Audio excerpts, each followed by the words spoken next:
Hi, I'm Garrett Graff. I'm the director of the Cyber Initiative at the Aspen Digital program. Thank you so much for joining us today. This session is part of a series of briefings on mis and disinformation hosted by the Aspen Institute and is part of our Commission on Information Disorder. We're talking to top experts in the field who can help us make sense of the various facets of the information crisis. These are designed as resources for our commissioners and the broader public, and we hope that you find this series, which we're calling Disinfo Discussions, both useful and informative. In today's episode, I'm speaking with Bruce Mehlman, founder of the bipartisan government relations firm Mehlman Castagnetti Rosen Thomas. Bruce previously held the post of Assistant Secretary of Commerce for Technology Policy in the Bush administration and currently serves as the Executive Director of the Technology CEO Council and co-chair of the Internet Innovation Alliance. His experience will help in our understanding of the role technology plays in a polarized political environment. Bruce is one of the savviest observers of the American scene working today, and I'm pleased to ask him to talk today about the trends that he is seeing drive American politics in 2021. Bruce, thanks so much for joining us. Thank you very much for having me, Garrett. And I'll start staring at my screen because, as with all efforts at communication, there's a PowerPoint. So I'm going to try to talk broad picture and then happy to have some discussion with you about it. But I think a mistake a lot of people make is they look at the year 2020 or the current, the last president, the current state of affairs, and think that to really understand why we're here, it's a short-term question. And I think what we have to understand is that the failures of 2020 were not an isolated incident. In fact, to understand where things are going and how to work our way out of it, you have to take a look at the trends of yesterday, today, and tomorrow, and in particular, technological trends, geopolitical trends, and cultural trends. 3 decades ago, we were barely using computers. Yet over 3 decades, everything was digitized, everything was networked, everything's been made mobile. It's created extraordinary opportunities to innovate, to reach consumers all around the world. But this new premium on technology has exacerbated inequality. McKinsey Global Institute describes this as a superstar economy, where those with more education, those with higher skills, those who are more digitized, not only have a lead, but their lead is growing. And so heading into 2020, we were already amidst a backlash against the data dominant players. That's a really disruptive 3 decades. While that was going on, the world was changing. In 1989, the Berlin Wall came down, and between 1991 and 1994, the former Soviet Empire dissolved, and all of those nations joined the global economy. Reforms in India and China brought them into the global economy. The EU was born, the World Trade Organization was born, and NAFTA was passed. Created hyperglobalization, great opportunities to tap global talent, global markets, global capital. But here again, many in the West saw that their jobs were being sent to lower wage, especially in manufacturing places like Mexico and China. And so once again, we found ourselves amidst the backlash at the start of last year. This was the rise of populists running against globalization in places like Brazil, Mexico, India, Boris Johnson in the UK, Donald Trump in the United States. Very disruptive 3 decades. While that was happening, the nation was changing. In 1970, 68% of Americans were white and hadn't gone to college, comfortable in their conformity. But many Americans didn't have the same opportunities. Thanks to civil rights movements, thanks to immigration, we've become a far more diverse nation. There are far more opportunities for women in the workplace, far more opportunities for Americans of color. Yet while new voices are heard, one of the voices that's been lost is the voice of the referee. The most trusted person in America in 1969 wasn't a military leader, a business leader, or a government leader. It was Walter Cronkite. It was the guy who read the news on TV. We turned to the media to inform us. These days, the media is far more likely to affirm our pre-existing beliefs. It's a lot more competitive in the media environment. So right of center, you watch Fox. Left of center, you watch MSNBC. We no longer see the other party as the loyal opposition. We see them as a threat to our way of life. And as a result, we also were amidst the backlash here. This is a backlash against the pace of change. Those who are left of center say change is coming too slowly. Why are women paid less for doing the same work as compared to men? Why is there still so much racism in how we do policing? Those on the right say they think changes are coming too quickly. They say as a result of immigration, they feel like strangers in their own country. As a result of political correctness, they fear cancellation if they say something that's out of line with what universities say you're allowed to say. Now, in the 20th century, we might turn to institutions that we belong to help us make sense of all this disruption. But in the 21st century, we've lost confidence. We've lost faith in so many of these institutions. And when Gallup has asked the question, how much trust do you have if you compare where we were as a nation in 1979 to 2019, you see a massive erosion of trust in institution after institution, with the exception of the military. So what happens when you have accelerating disruptive change, but institutions don't protect you? Well, that disruption arrives in your politics. We've got federal elections every 2 years. And in the 10 federal elections between 1960 and 1978, 3 saw the party in control of the House, the Senate, or the White House change hands. Fast forward the 80s and 90s, you had 10 more federal elections. And of those 10, 4 were change elections. This century, we just had our 11th federal election. Of the 11 this century, 9 have been change elections. For those whose theory to explain everything is it's all about Donald Trump, remember, he arrived in 2016. He is far more of a symptom than a cause.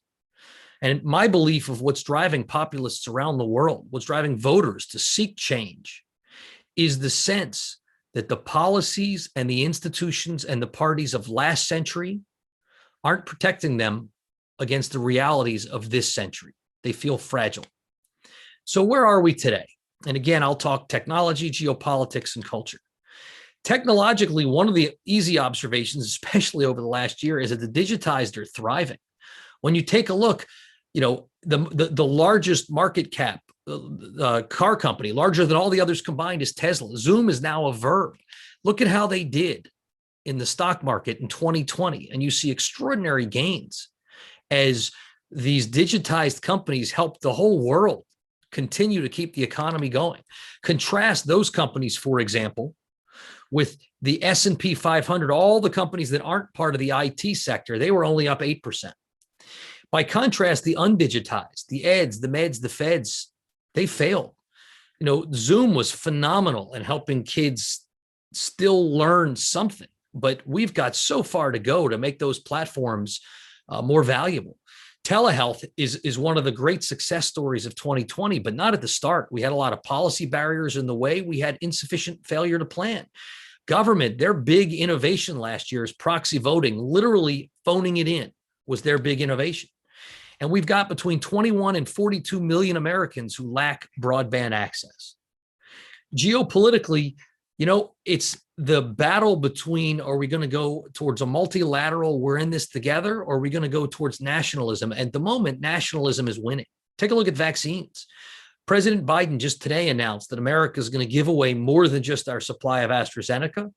And that's hopeful to me. I'm hoping the COVAX initiative will see so-called vaccine diplomacy sharing. But to date, those who have produced the vaccines have taken care of themselves first and foremost.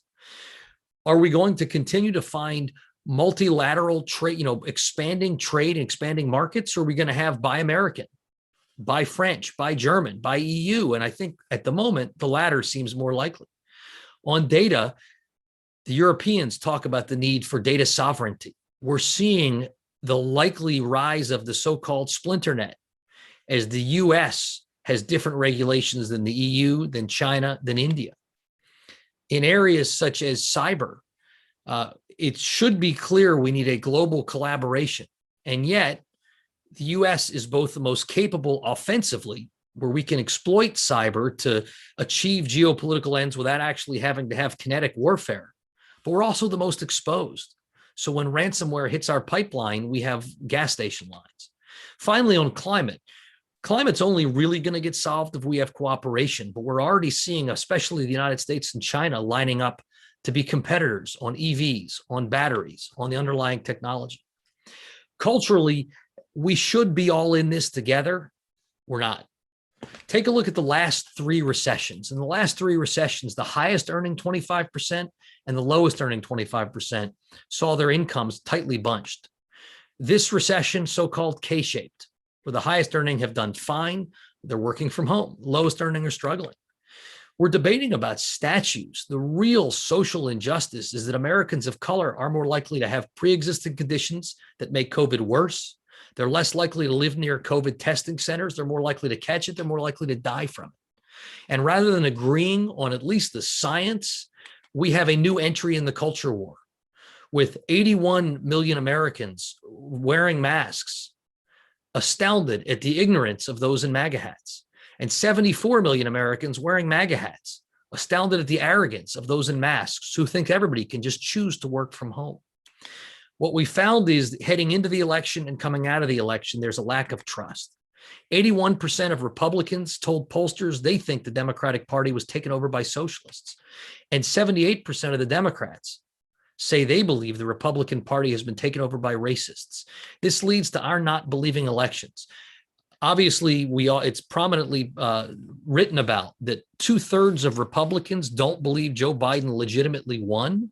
Folks sometimes forget that around the same time, 1/3 of Clinton voters in 2016 said Donald Trump hadn't legitimately won the 2016 election. And if you take a look among millennial voters, particularly millennial voters of color, the numbers are as high as the current Republicans.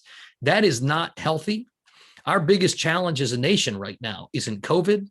It's not the economy. It's not China. It's that lack of trust. It's the fact that 4 out of 5 Americans don't trust the federal government to do what's right all of the time. More than 4 out of 5 Americans say that politicians have too much power. 2 out of 3 Europeans say we just don't think the Americans are going to necessarily be there. We've got to figure out our defense and economics, assuming you guys are going to go back between America first and other policies. And more than half of Americans don't believe that journalists are unbiased and acting in the right way. So where do we go tomorrow? And again, technology, geopolitics, and culture are the trends that I'm trying to follow. Well, first and foremost, if you recall the last time we had an election amidst a global pandemic with race riots across the nation and a whole lot of red and blue, partisan divisions, it was 1968. We followed that by reaching the moon the next year, which was not only a shot in the arm, but that's what launched the semiconductor revolution. That's what launched all kinds of materials and other things to go to the moon, had great downstream domestic benefits. I think I'm actually very optimistic about technology in the future.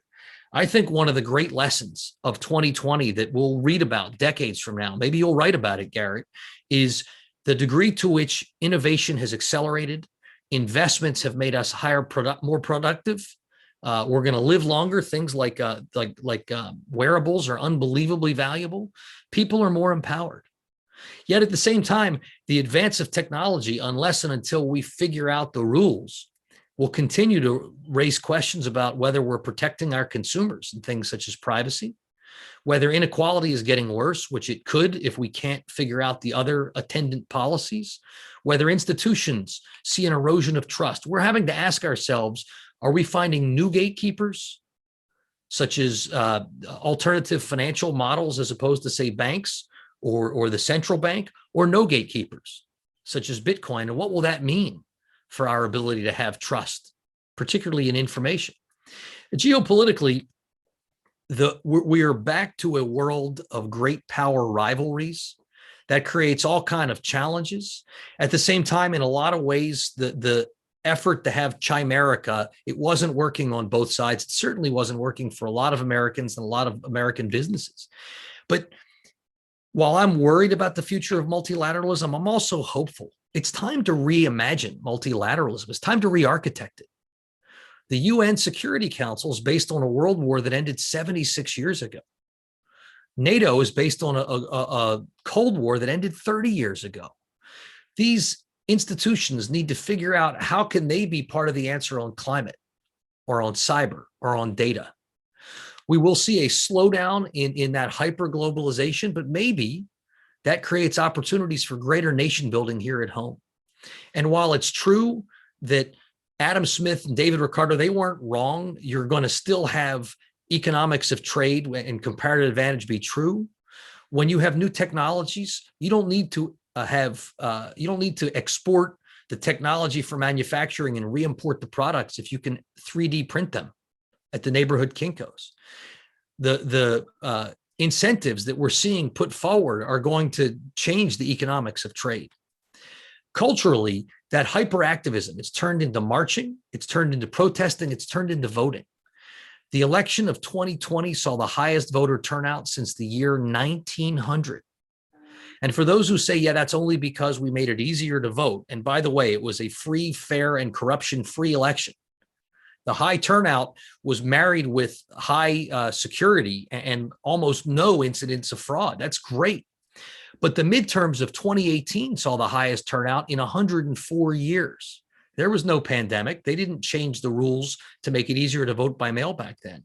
This is people believing elections really matter and believing that their voice can be heard. It's a positive trend. It also is part of what I think is going on, and I'll conclude here, with every couple of generations, we realign our political parties. It's happening again. It's in 4 dimensions. First, education. When I graduated college, if you had a college degree, you were 4% more likely to be a Republican. Today, if you have a college degree, you're 20% more likely to be a Democrat. When women are asked which party would they rather see control Congress, in 2010, it was Democrats +6. Today, Democrats +15. We're seeing the rural-urban divide grow to epic proportion. Dave Wasserman, a clever political scientist, observed that urban counties typically have Whole Foods and rural counties often have Cracker Barrel stores. And he took a look at the Democrats' winning percentages in counties with Whole Foods, where it's been large and growing. And he contrasted that with the Democrats' winning percentages in counties with Cracker Barrels, where it's been smaller and falling. He found when Bill Clinton was first elected, the rural-urban gap was 20 points. Upon his reelection, 25. The election after that, 32. It's in the 50s today. Finally, we're seeing a gap in the racial composition of who the parties elect. In 1961, 95% of elected House Republicans and 93% of House Democrats were both white and male. These days, to their credit, the Democratic Party looks a lot more like the nation as a whole, 34% white and male. The Republican Party is still at 79%, regrettably. Now, that's a lot better than last Congress, where it was at 90%. But I say regrettably because I think we need 2 healthy parties that appeal to all of the nation. But it's hard to represent all of the nation if you're not representative of all of the nation. Now, that said, I am an optimist. My conclusion, I think we're going to be stronger as a nation. When I take a look at the on-the-ground reality, where we're at historic levels of inequality driven by new technologies, which have changed how we work, live, play, and learn. A lot of people see historic levels of immigration and it gives them pause or concern. Our elections are dominated by the spending of the top 0.01%, and we end up with red states and blue states election after election. That's not a PowerPoint error you're seeing in the map that I'm showing. That's the Electoral College map from 1888 election. And this slide describes America in the Gilded Age to a T. And the reason I'm optimistic is because you go back and you look at history and what happened, change came. To deal with the Googles and the Amazons of their day, the Rockefellers and the Carnegies, they invented antitrust law. There was worker safety law and food safety laws. To deal with inequality, they passed the progressive income tax. We amended the Constitution to give women the right to vote for direct election of senators. And recognizing that our schools at the time, which ended for the most part in 8th grade, unless you were rich, weren't producing the workforce we needed. The high school movement over 2 decades, had the 9th through 12th years of schooling, high school, become consistent across every state in the union, giving our students free 9th through 12th. Some decried it as socialism, but it gave us the best workforce so we could dominate through capitalism the global economy in the 20th century. My last slide, when I think about where we're going tomorrow, I think a reform era is dawning. We are asking ourselves, how do we modernize the safety net? It's clear that it can't just be about retirement. We can't afford what we've got. It's got to be about lifelong learning. We're reimagining regulation. We don't want to kill the golden geese that are allowing America to dominate digitally, but we've got to figure out how to allow more competition and better consumer protection. We're asking ourselves, how do we get more resilient? It's not just pandemics. It's also cyber. It's also infrastructure that's aging. It's also climate. And finally, the biggest question for me is, how do we expand the winner circle? How do we create more opportunities for more Americans who play by the rules to work and succeed? I appreciate the opportunity to speak to this organization. I think you're doing really important work. So much of this comes down to trust and comes down to the ability of our society to be able to trust in your neighbors, to trust into institutions. It's going to take both process change and policy change if we want to get, as we have in years past, to that more trusting and successful society. Bruce, thanks so much for that tour de force of American politics in 2021. Bruce, let me start by asking you about one of the big trends that you have long noted in American politics, which is that the middle is harder to find and harder to hold. And you know, for the purposes of our challenge, looking at this from the information disorder problem, what you have is a series of tools and technologies in our modern life on social media that are driving and fueling political extremes. And I wonder if you could talk a little bit about that trend and the challenge that you see it posing to our politics today. Well, I appreciate your having me here. I worry a lot that there really are, in so many ways, two Americas. We're atomized. Think about our media. You know, right of center, you'll watch Fox. Left of center, you'll watch MSNBC or CNN, and you'll get radically different realities about the pandemic, about politics. Republicans increasingly are likely to live in the suburbs. Democrats likely to live in urban areas. So our on-the-ground everyday's experiences are often very different. We've seen sorting not just geographically, but from identity and background as well, where Democrats increasingly are a party of diverse America and a party of college graduates. You know, and all of that means we have fewer shared experiences. In 1970, we all watched Walter Cronkite. In 1950, we all watched I Love Lucy. Now, you know, a wildly successful show might have 2-3%. I mean, maybe the NFL or you know, or a giant event can get 10-15% viewership. But we're living in different realities, and the impact of policies, technology, or trade hits different Americans and different American groups radically differently. You mentioned Walter Cronkite there, and that's one of the other things that you have talked about and noted, which is the disappearance of the voice of the referee, sort of the person in American public life who could help set the agenda and present not necessarily a objectively unbiased view of the news, but at least provide an agreed upon set of facts from which public policy conversations could unfold. What happened to that voice of the referee? And is there any way that we can get it back? So Ezra Klein wrote a phenomenal book, Why We're Polarized. You may have read it, and he talks about the evolution of the media. I think the biggest reason we don't have the Walter Cronkite anymore is because we have so many channels. You know, Walter Cronkite was able to be Walter Cronkite because there were 3 networks. And so all 3 networks did their best to appeal to the broadest possible section or cross-section of America. And over time, what happens is you find, whether it's Fox or otherwise, an opportunity to gain market share by serving a niche. And so you can be just to pick on one thing, you know, ESPN, for people who like sports all the time. Once upon a time, you'd watch the ABC Wide World of Sports when it was on. But if you could watch all of sports all the time, that's what you did. That pulled off part of the audience. Do the same thing multiplied by the hundreds of stations that we're now can watch if you have cable, or the thousands of channels through the internet. And it's much harder. First and foremost, it's you don't appear in front of everybody. We don't share the media, but it's also harder to appeal.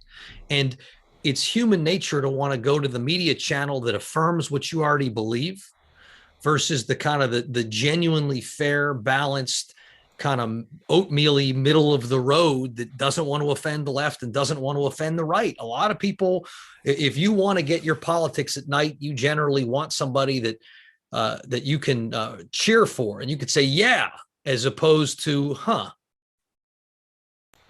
Talk to me a little bit about what else you see driving polarization in American politics today. How did we become so polarized, and how do we get out of it? Yeah, it's a lot of it is, this is simple, but follow the money. So I'm sure you as a journalist maybe don't receive it, but almost anybody listening to this as a podcast or watching this gets a frustrating number of emails and texts from political fundraising or direct mail. Total hair on fire, off the charts. I mean, I remember I was reading in the news that shortly after Kevin McCarthy, the Republican House leader, left the conversation with President Biden to talk about infrastructure, and he went to the bank of cameras and he said it was a positive, productive conversation. We'll see if we can find common ground. The political party sends out a fundraiser about, I just, allegedly quoting McCarthy, I just stood up to Biden and told him we're not going to take his socialist agenda. Like, well, why? And the answer is because it works in fundraising appeals, because the negative, brutal TV commercials work in politics. Our brains are wired in such a way that we respond Pavlovian to the more hyper-partisan, to the more aggressive things, particularly at a time when we're less likely to belong to institutions. To quote Putnam, we're bowling alone. We are finding a belonging, a tribal identity within our politics. And if you want to advertise on TV, you want to advertise where people are watching. Well, people are watching Tucker Carlson, or watching Rachel Maddow. They're watching people who make politics a blood sport. So if you really want to know why, it's because the hyper-partisanship works in politics, it works in fundraising, it works in campaigns and elections. And unless and until that's not a way for the people who are making ads to make money, for the people who are running the campaigns to win and therefore make more money, for the people who are putting the TV on to make more money, they're going to continue to do what works and what sells. And what do you see as someone who has been following Washington for a very long time? What do you see as actual actionable policy solutions in this realm? If you were king for a day or had the magic fairy wand, like, what do we do to get our politics back to a level of shared experience and comedy? Or is that even the goal that we should be aiming for? Well, so so one thing I would start with is look at how we do politics. And as you know, I like to talk about the Gilded Age, but I mean, back the last time our politics were this broken, arguably, we ended up having constitutional amendments, direct election of senators, giving women the right to vote. Right now, our system is doing what it's not that the system is broken, it's doing what it's designed to do. There's a really good book called The Politics Industry by Catherine Gale, GEHL, and Harvard Business Michael Porter. But their observation is, since the system's working the way it's designed, we need to redesign the system to get different results. So one of the things, for example, is right now we have these hyper-partisan primaries that appeal to the most fringy left 10% and the most fringy right 10%, and they give you your only two choices in the election. And then, usually begrudgingly, you vote for Hillary or Donald, and those are your choices as opposed to a broader suite. And so what they've proposed is a final five. Have the primaries be whatever candidates who want to run, and the top five are the five who show up in a general. If you add on a ranked choice voting approach, suddenly now there is not value in being the most fringy on both sides to get the nomination and then try to be slightly less fringy than the other. That's one big reform that I think would make a big difference. Another, we always talk about is redistricting. But as long as something, I think the number now is under 70 districts are competitive, which means the other 430, the other 365, if I did the math in my head correctly, are you win the primary, you win the election. Well, if we change the primary sum, then you may have a choice between super right wing and sort of right wing in a red district, in a redder area of the country. And likewise, if the districts weren't quite so hyper partisan, which again they are, because they're drawn by politicians who are rational, self-interested actors. In the states, Iowa being one of them, where you have nonpartisan commissions attempt to draw the districts, you have more competitive elections.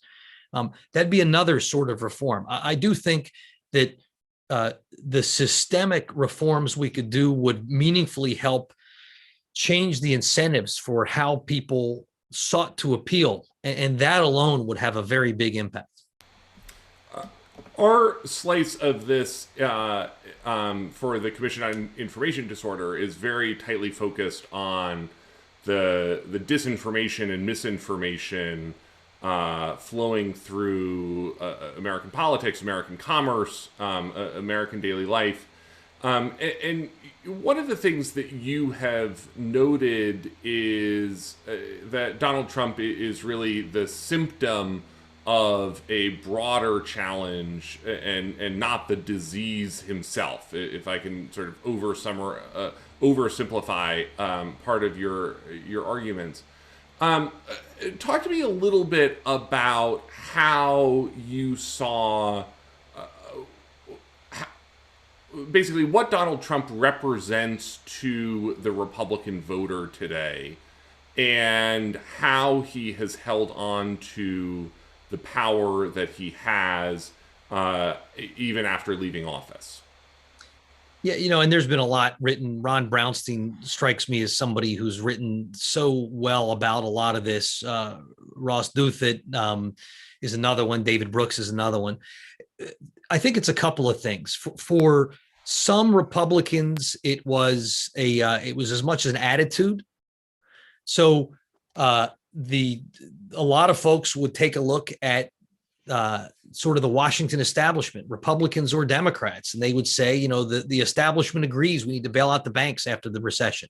The establishment agrees we need to go into Iran or Iraq or Afghanistan. And they might look at globalization and they might say, this is not good for me.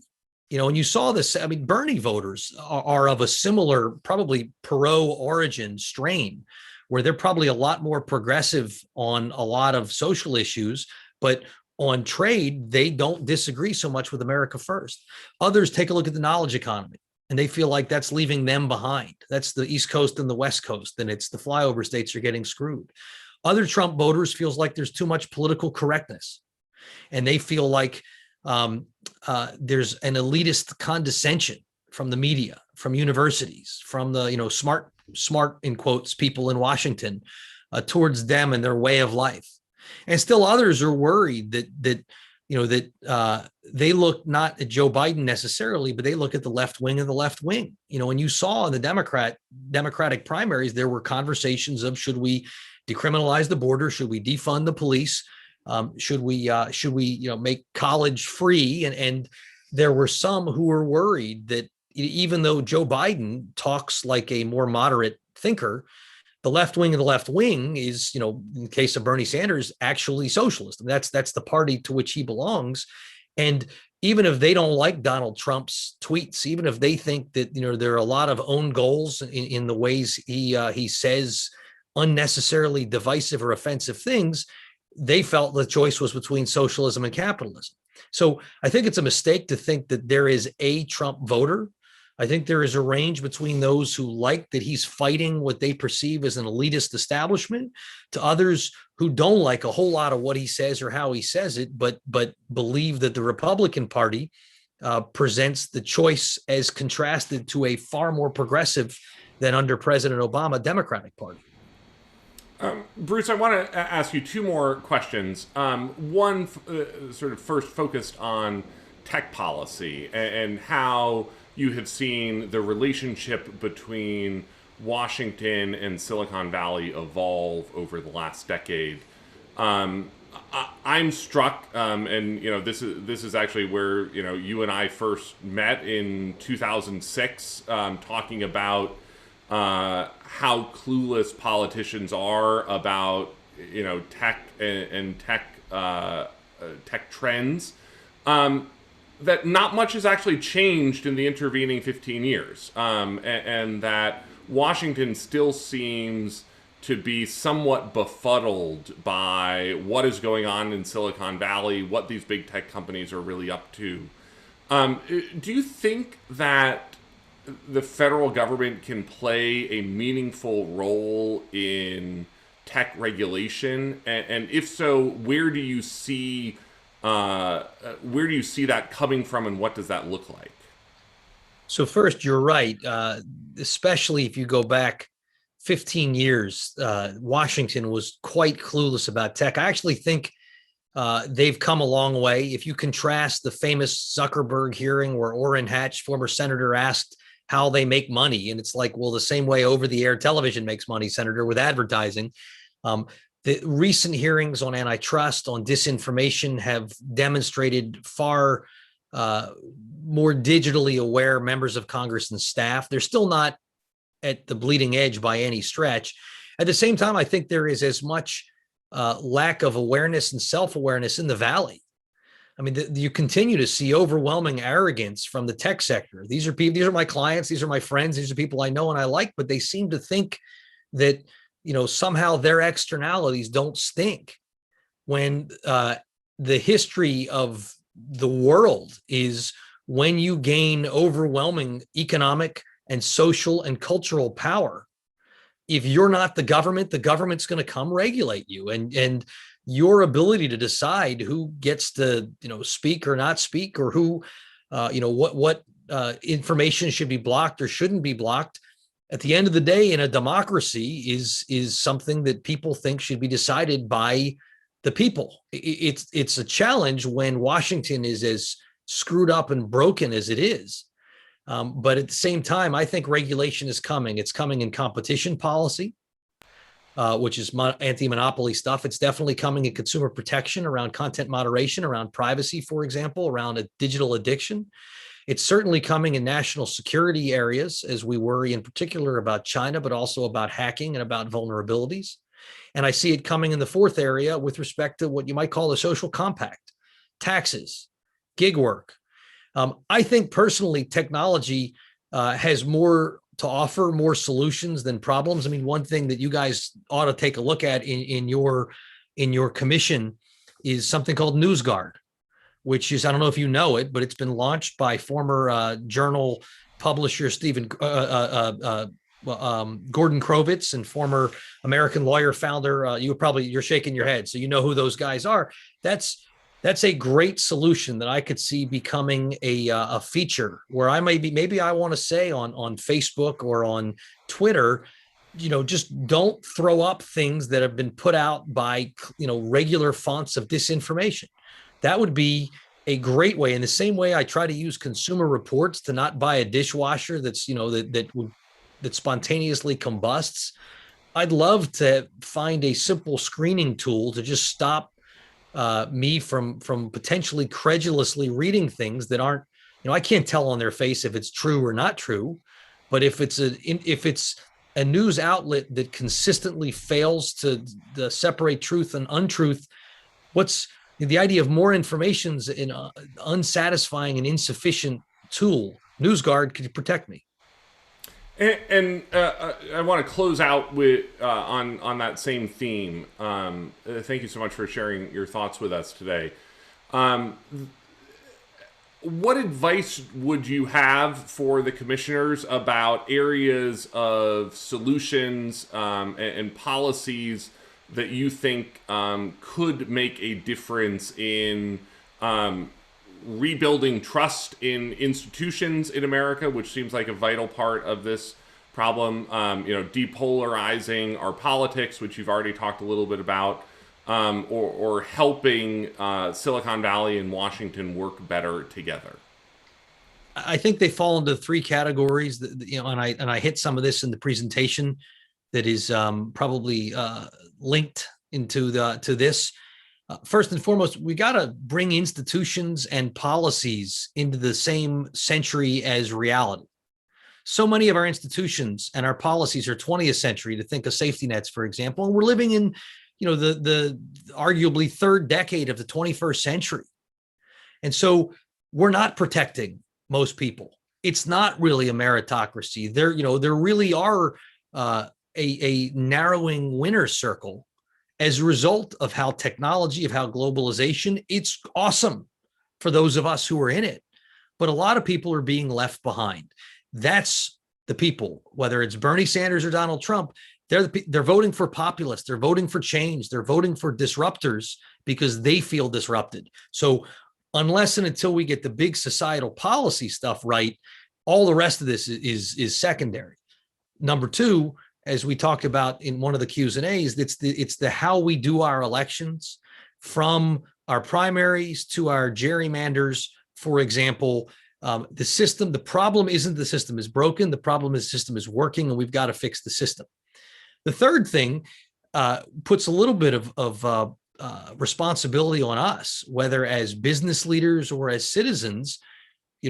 What you're watching fuels the fire. What you're spending money on fuels the fire. If you're giving money to people who are incredibly partisan, you're rewarding incredible partisanship. If you don't like hyper partisanship, go find the candidates, and they're few and far between.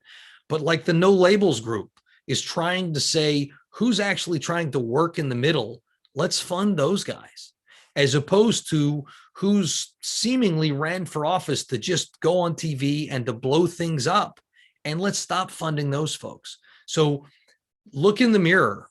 What do you watch? Who do you read? What do you post online? Who are you making donations to? And if the answers to all of that are the most intense partisan warriors, then you're the reason we have so much partisanship. Bruce Mehlman, thanks so much for joining us as part of our Disinfo Discussions with the Aspen Commission on Information Disorder. It's always a pleasure to talk to you. Great to be here. Thanks, Garrett.